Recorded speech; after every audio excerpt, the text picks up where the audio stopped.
अरे वाह! एक चिराग तो मेरे घर में पहले से ही था।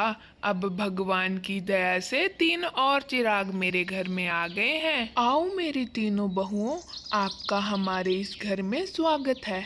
लाडो बहू, जरा अपनी ये तीनों देवरानियों की आरती तो उतारो। जी माँ, मैं अभी आरती करती हूँ। लाडो ने बड़ी खुशी खुशी अपनी तीनों देवरानियों की आरती उतार उनका गृह प्रवेश किया। लाडो को ये नहीं पता था कि वो किन 3 नई आफतों को अपने घर में न्योता दे रही है। पहला दिन तो उन नई नवेली दुल्हनों का ऐसे ही बीत जाता है। लाडो की तीनों देवरानियां बहुत अमीर घराने से थी, जो कि दहेज में अपनी ज़रूरतों का सारा सामान लेकर आई थी।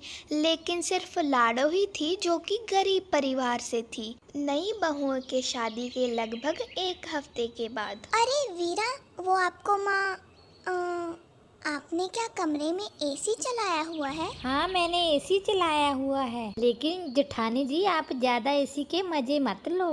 मतलब वीरा, मैं समझ नहीं पाई आप क्या कहना चाहती हो। मुझे कोई मतलब नहीं बताना है जेठानी जी। वीरा ऐसा कहकर अपने कमरे का एसी बंद कर देती है और वहाँ से चली जाती है।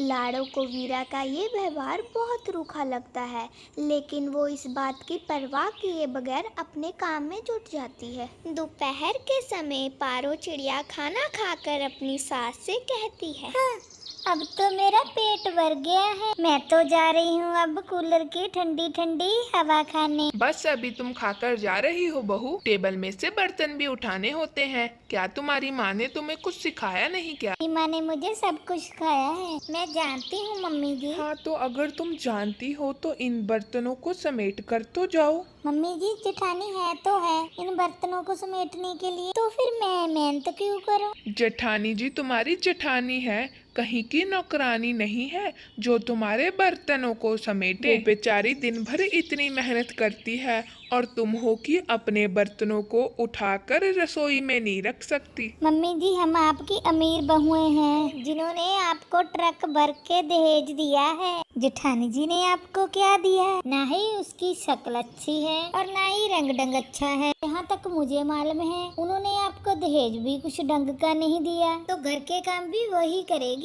उल्टा अपनी सास को समझाकर पारो अपने कमरे में चली जाती है। तीनों छोटी अमीर बहुएं ऐसा ही करती थी। बेचारी लाडो धूप में सारा सारा दिन काम करती थी और वो तीनों बहुएं कोई एसी चलाकर, कोई कूलर, कोई पंखा चलाकर अपने कमरे में पड़ी रहती थी। लाडो के कमरे में ना तो कोई एसी था और ना ही कोई कूलर। उसके छत पर सिर्फ एक पंखा लगा हुआ था जो हवा भी ढंग से नहीं देता था। ऐसे ही सिलसिला चलता रहा। लाडो की तीनों जेठानियां सारा सारा दिन कमरे में पड़ी रहती थी, लेकिन बेचारी लाडो तपती धूप में सारा सारा दिन काम करती रहती थी। लाडो बेटी, कहाँ जा रही हो? और तुम्हारी तीनों देवरानियाँ कहाँ हैं? माँ जी, मैं खाना बनाने जा रही थी और मेरी तीनों देवरानियाँ अपने अपने कमरों में एसी, पंखे, कूलर चलाकर सोई हुई हैं। बेटा, तुम खाना क्यों बनाओगी? तुम इस घर की बड़ी बहू हो। तुम अपनी देवरानियों को कहो कि कोई काम धंधा देखें। माँ जी, उन्हें कहने का कोई फायदा नहीं है, क्योंकि वो कोई काम नहीं करेंगी। और अगर मैंने उन्हें कुछ कहा भी तो कोई खामखा बात ना बन जाए या फिर कोई लड़ाई ना हो जाए। ऐसा कहकर लाडो रसोई में जाकर खाना बनाने लग जाती है। पूरी रसोई तो ऐसे लग रही थी जैसे कि उबल रही हो। ओहो, कितनी गर्मी है! ऐसा लग रहा है कि मैं पूरी रसोई में आलू की तरह उबल रही हूँ। एक तरफ लाडो थी जो पूरे परिवार के लिए मेहनत से खाना बना रही थी, और दूसरी तरफ वीरा थी जो फोन पर हंस हंस कर बातें कर रही थी। हाँ सहेली, तुमने सही कहा, इस गर्मी में तो काम करने के लिए मन ही नहीं करता। अरे ये क्या हुआ? मेरा एसी किसने बंद कर दिया? फिर अचानक से वीरा का एसी बंद हो जाता है। वो किसी और ने नहीं, वीरा की सास ने उसका एसी बंद किया था। उसके साथ प्रीति और पारो भी थी। सहेली रुको, मैं बाद में फोन करती हूँ। माँ जी, ये आपने क्या किया? मेरा एसी क्यों बंद कर दिया? बेशरम, कैसे दांत फट रहे थे तेरे फोन पर? चल इधर आ और लाडो की रसोई में मदद करवा। मैं? माँ जी, मैं इतनी गर्मी में रसोई में काम नहीं करूँगी। हाँ हाँ, गर्मी तो तुम्हारे लिए है ना। बेचारी लाड़ो को देखो, वो सारा सारा दिन रसोई में काम करती रहती है और तुम तीनों हो कि घर में किसी काम को हाथ नहीं लगाती। ऐसी बात नहीं है माँ जी कि हम घर का काम नहीं कर। जेठानी जी कुछ ज्यादा हाय हल्ला मचाती है, इसलिए लगता है कि वो ज्यादा काम करती है। अच्छा, तो तुम्हारी जेठानी ज्यादा हाय हल्ला मचाती है, ठीक है। क्या ठीक है माँ जी, आप क्या कहना चाहती हैं? अब से तुम तीनों का अपने अपने कमरे में जाना बंद, और अब से तुम तीनों अपनी जेठानी के कमरे में रहोगी। क्या? लेकिन क्यों माँ जी? जेठानी के कमरे में तो एसी भी नहीं है। मैं एसी के बिना कैसे सो पाऊंगी? बस अब यही मेरा फैसला है, और अगर किसी को मेरे फैसले से दिक्कत है तो बाहर जाने का दरवाजा यहीं सामने है। तीनों बहुएं अपनी सास के इस व्यवहार को समझ नहीं पाई, लेकिन ना चाहते हुए भी उन्हें अपनी सास की बात माननी पड़ती है। फिर उनकी सास ने उनके कमरों में ताले लगा दिए और उन तीनों को लाड़ो के कमरे में ले जाती है। अब तुम तीनों यहाँ रहो, अपने कमरे में जाने की सोचना भी मत। फिर ऐसे मुस्कुराती हुई उन चारों चिड़ियों की सास अपने कमरे में चली जाती है। आखिर माँ जी हमसे चाहती क्या है? उन्होंने हमें इस छोटे से कमरे में बंद क्यों कर दिया? सही कहा, इस छोटे से कमरे में बैठने को तो मन ही नहीं कर रहा। आप गर्मी के बारे में इतना मत सोचिए। माँ जी ने जो सोचा है आपके भले के लिए ही सोचा होगा। आप गर्मी को भुलाकर किसी काम में लग जाइए, इससे आपको गर्मी भी कम लगेगी। तुम चुप रहो, तुम्हारी वजह से ही सासू माँ ने हमें इस छोटे से कमरे में बंद किया है। ना तो यहाँ पर कूलर है और ना ही एसी। हम पता नहीं यहाँ पर कितने दिन और रहेंगे। सासू माँ को बोलकर हमें हमारे कमरों में जाना होगा। हमें यहाँ पर तो नींद भी नहीं आएगी। बहुत गर्मी मुझे तो अभी से लग रही है। ऐसे वो तीनों देवरानियां अपनी जेठानी पर ही गुस्सा करने लगती है। उनकी जेठानी फिर वहाँ से चली जाती है। फिर हार कर वो तीनों अमीर बहुएं काम में ही जुटने का फैसला करती हैं। मैं तो जा रही हूँ ठंडे ठंडे पानी से बर्तन धोने। हाँ, मैं भी जा रही हूँ, मैं भी किसी काम पर लग जाती हूँ। फिर वो तीनों अमीर बहुएं अपने अपने काम पर लग जाती हैं। उनकी सास उन्हें काम करता हुआ देखकर बहुत खुश होती है। फिर रात भी हो जाती है। उन चारों के पति बाहर काम करते थे, इसलिए वो घर पर नहीं आ पाते हैं। माँ जी अब तो रात हो चुकी है, अब तो हम अपने कमरों में जा सकती हैं ना? नहीं, बिल्कुल नहीं। क्या मैंने कहा है तुम तीनों को कि अपने अपने कमरे में चले जाओ? तुम आज अपनी जेठानी के कमरे में ही सोओगी। नहीं माँ जी, हम जेठानी जी के कमरे में नहीं सो पाएंगी, वहाँ पर बहुत गर्मी है। मैं नहीं जानती, तुम्हें सोना है तो अपनी जेठानी जी के ही कमरे में सो।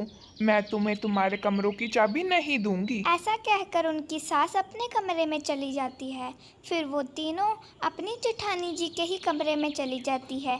उनकी जेठानी लाड़ो तो लेटते ही सो जाती है, लेकिन उन तीनों अमीर घराने की बहुओं को तो नींद ही नहीं आ रही थी। वो तो गर्मी से बेहाल हो रही थी।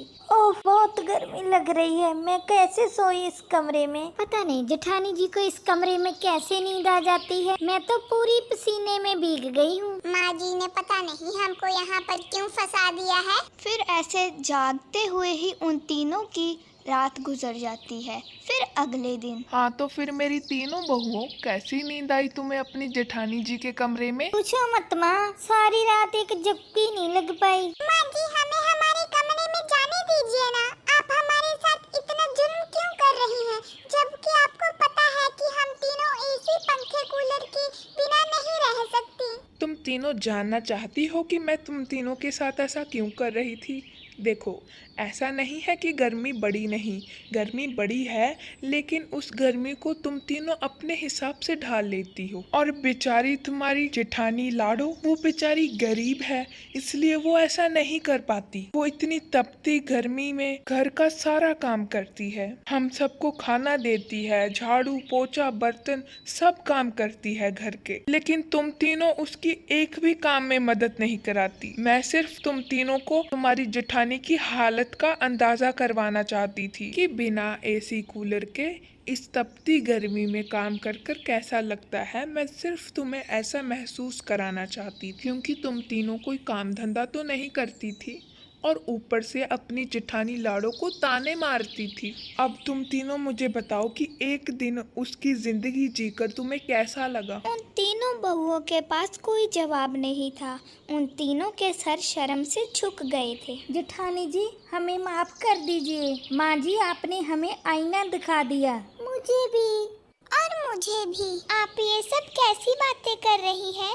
मुझे किसी की भी माफी नहीं चाहिए। जेठानी जी, अब तो हम भी आपके साथ काम कराया करेंगी। आप चाहती है तो हमारे साथ हमारे कमरे में रह सकती हो। आपका बहुत बहुत शुक्रिया पारो जी। फिर उस दिन से देवरानियां अपनी जेठानी की उस घर में अहमियत समझ गई थी।